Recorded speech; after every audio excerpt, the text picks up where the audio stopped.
এই যে মেয়ের জন্য এখন টিফিন বানাচ্ছি। গুড মর্নিং সবাইকে। আজকের ব্লগটা এখান থেকে শুরু করলাম।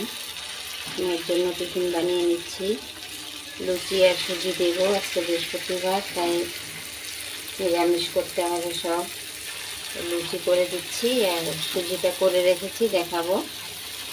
মেয়ে এখন চান টান করে ভাত খেয়ে নিয়েছে, চলে যাবে এখন স্কুল সারাদিনের জন্য। এখন তারপরে আমি কাজ শুরু করব।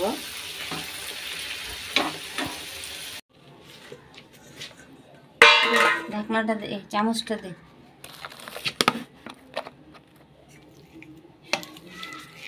সুজিটা ঠান্ডা হয়ে যাওয়াতে শক্ত হয়ে গেছে। তোর চামচটা নিবি? হোয়াইট চামচটাই নিবি?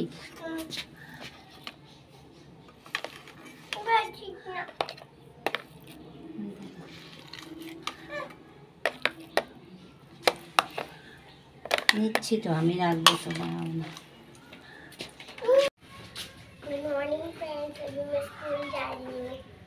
যাও যাও যাও, পাপা চলে যাচ্ছে। হ্যাঁ হ্যাঁ হ্যাঁ, যাও। রুহি চলে যাচ্ছে স্কুলে। বাই।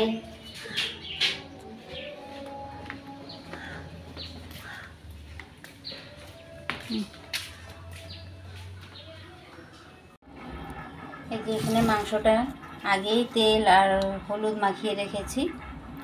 এই যে এখানে নিয়েছি আদা গ্রেট করে, দুটো কাঁচা লঙ্কা, রসুন, টমেটো গ্রেট করে নিয়েছি, তেজপাতা আর আলু নিয়েছি এখানে কেটে। আর মাছটা এখানে ভাজা হয়ে গেছে, রান্না করব। এই যে সবগুলি মাছ ভেজে নিয়েছি। মাখবো না, একবারেই সব কিছু দিয়ে তারপরে রান্না করব। এই যে নিরামিষ তরকারিটা বসিয়ে দিলাম, 5 ফোড়ন সম্বার দিয়ে, 5 ফোড়ন, দুটো শুকনো লঙ্কা, তেজপাতা দিয়ে বসিয়ে দিয়েছি।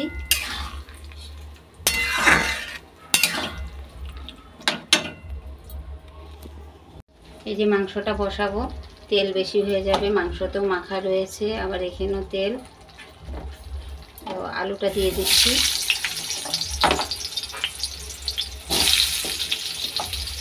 সব একসাথে আছে, কিছু ভাজবো না, মেয়ের জন্য খুব রিচ করবো না। তেজপাতা দিয়ে দিচ্ছি।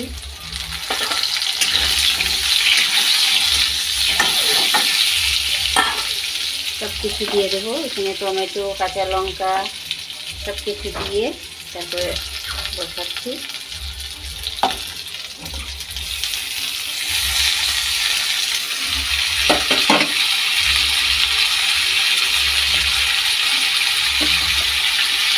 একটু ভেজে নিই।